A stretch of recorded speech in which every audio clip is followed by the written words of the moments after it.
Et salut à tous, c'est Stay Geek. Aujourd'hui, nouvelle vidéo. Aujourd'hui, on va parler de l'imprimante 3D. On va pas parler de la 3080 qui est dans le PC. Aujourd'hui, on va simplement parler du coup de comment optimiser une carte mère gaming pour du mining. Donc, comme vous avez pu voir, et comme je pense que la plupart d'entre vous réussissent à trouver des cartes mères du coup gaming pour justement faire du mining.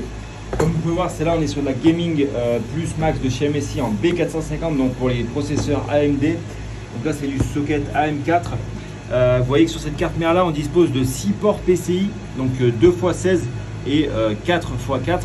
Donc normalement sur ces cartes mère là on peut mettre jusqu'à 6 cartes graphiques avec des risers les gars.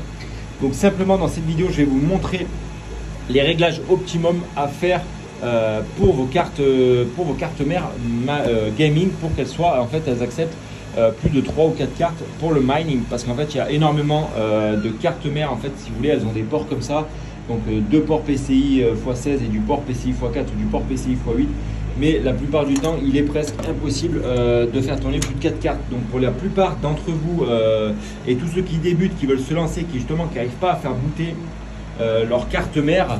Donc vous voyez, cette petite carte mère m'a été envoyée par PC Components. Là ils envoient des petits chuches, des petits dolces, des petites douceurs, pardon.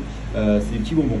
Donc on va simplement se rendre à côté dans le BIOS et je vais vous montrer comment on fait reconnaître 6 cartes graphiques dessus. C'est parti. Donc là on arrive. Bon déjà on va éteindre la clim parce que ça sert à rien.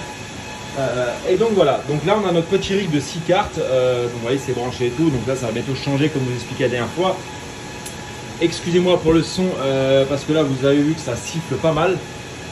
Donc là quand vous bootez sur votre rig, vous allez allumer en fait votre rig pour la première fois, vous allez spammer les touches F9, F10, F11, F12. Donc ces 4 touches là, vous allez les spammer comme ça jusqu'à ce qu'il y a cet écran là qui arrive. Si ce n'est pas le cas, donc débranchez toutes vos cartes graphiques, juste vous laissez la première branchée avec l'HDMI branché soit sur la carte graphique, soit sur la carte mère. C'est important parce que sinon vous n'aurez pas d'affichage. Et donc là on va tout simplement faire Enter Setup.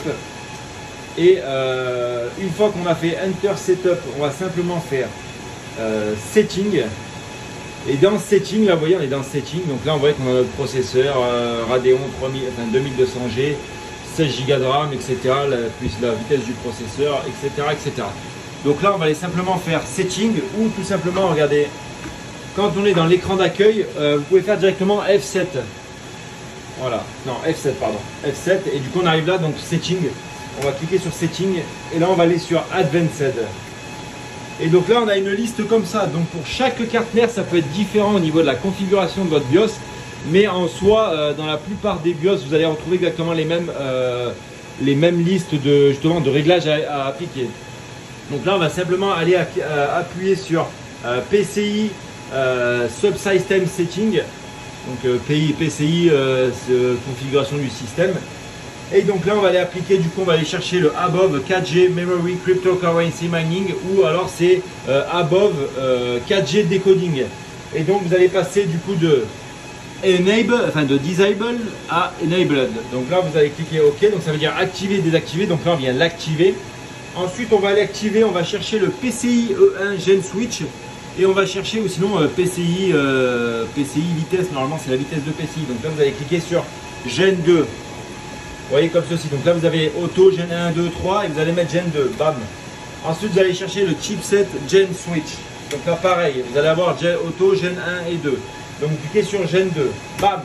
Ensuite on va avoir du coup PCI E1 Lane Configuration. Donc là on clique, on laisse sur Auto. Voilà, bam.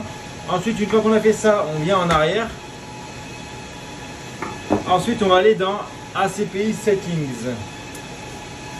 Hop là, petite erreur les amis. Et donc là on va aller dans Integrated Graphic Configuration.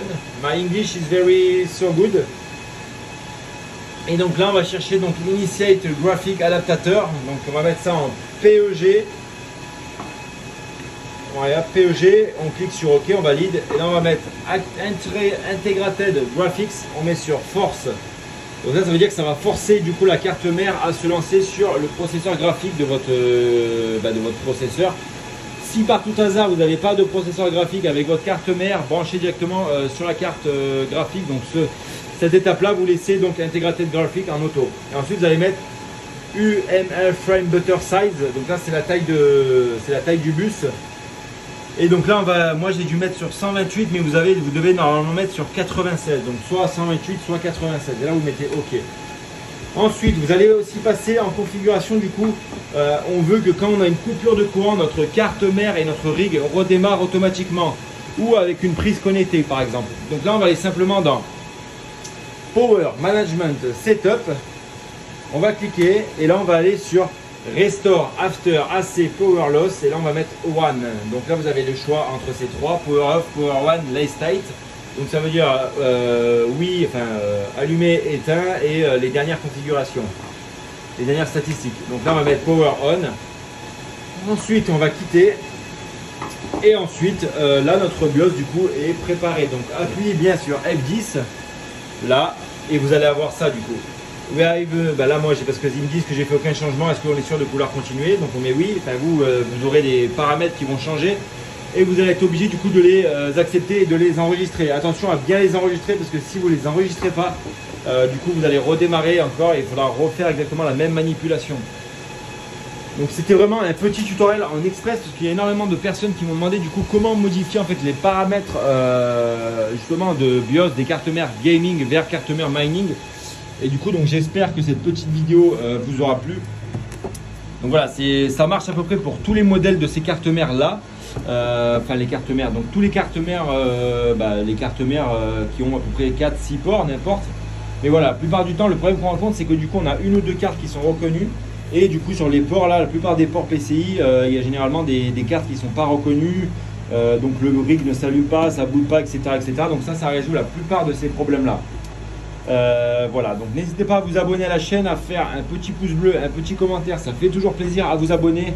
On arrive très prochainement aux 5000 abonnés, donc si vous avez des questions particulières sur comment fonctionne un rig, la FAQ sera bientôt disponible. Donc n'hésitez pas à poser vos questions dans l'espace commentaire. Je vais essayer de faire un mix en fait de la plupart des questions et ensuite de vous retranscrire ça dans une belle vidéo FAQ. C'était une petite vidéo de Stay Geek, parce que du coup voilà, je trouvais intéressant de vous en parler de ce sujet là. Parce qu'effectivement, il y a beaucoup de jeunes qui commencent, comme je disais, qui n'ont pas du coup des cartes mères mining, qui n'ont que des cartes mères gaming. Donc j'espère que cette vidéo-là va vous a plu. Et moi, je vous dis à très bientôt. C'était Stay Geek. À la prochaine.